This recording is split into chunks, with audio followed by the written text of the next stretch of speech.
sorum var. Hava. Şimdi başvetirim orada ustad. Hava. Yani bir neçe garip hemsaylı vardı abi. Varlıklı oluyor. Hava. Şimdi biz başvetirim berme kaygıtıp dost diye. Şu ne yaparım bermeli ya. Hacında yukarı koltur diye da. Neşe gariplere başvetirim bermek gerekmiyor. Gerekmiyor. Şunu doğru zokum. Açıklayıp bırakın. Türkmen ilanında bir ulukon yanlışlık var. O da şu ki başfitreni hem kişi vermeli mukadiye. Başfitreni bayağı adamla vermeli. Başfitreni bayağı adamla vermeli. Kime vermeli? Garibe vermeli. Garip alyan buraya, bay beriyen buraya. Bay kim adam? Bay deyip şeriat boyunca ol bir adama diyene ki 20 mıskal kızılım olsun ya 20 mıskal kızıl mıqdarça pulu olsun. Amana 10 mıskal kızıl var, bir mıqdar pulu var, satacak diye koyunda adı var.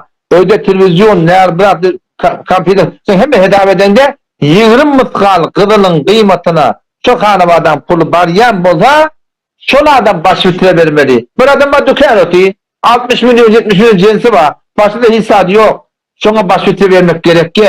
Şona böyle bir 100 milyon manam pulu var. Şona başvitire vermek gerek ki. O da bir tek aytyan gariplik bula başvitire vermeli. Bula başvitire aliyan olmalı. O da bir düşün ki Türkmen İran'ı yedip bir hem de vermeli mukadiye o yanlış beyledi. Şu düşünme da arada. Havşa düşünme beyledi. Ben öyle Etfağıma bir öğretmen hem bir mescitte bir yerde gururlar tuğar meşatada şu amamını da ayıttım şimdi ben hazır konten beni hem vermeli diyen bunu kime vermeli önlemeliydim.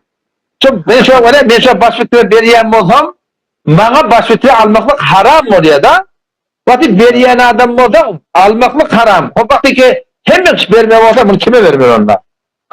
Mallara vermeli, adamı vermeli. Adamı tahmin ne oluyor? Ama şu düşün yanlış. Sen sağda etmeli merdime diyenle. Ha garip olan vermeli diyemiz bir kelam diyen. Berekeler. Ha berekeler. Garip olsan vermeli. Bay olsan vermeli. Bay kim? 20 mıskal mıqdarsa pulu termayeti tatçak diye koyanadın. Üçler ödeki var akım. Kompüterine davet eder. Televizyona davet eder. Şunlar üçler yetken yetmeyen. Yetmeden verip vermeli. Evet de burada bay öyle. Burada bay. O bir adam belediye diye tadakam olsun. Hiç ayıbı yok. Verdi, veri verdin. Böyle verecek değil mi? Ama yok. Vermen, düşmen yerden verecek bir kodavat vermedik, bu hem doğru der. Şunu bir ayet yan gelip bu hali vermeli pulum yok. Ne edin şunu diye de. Ya vermek gerekler olur.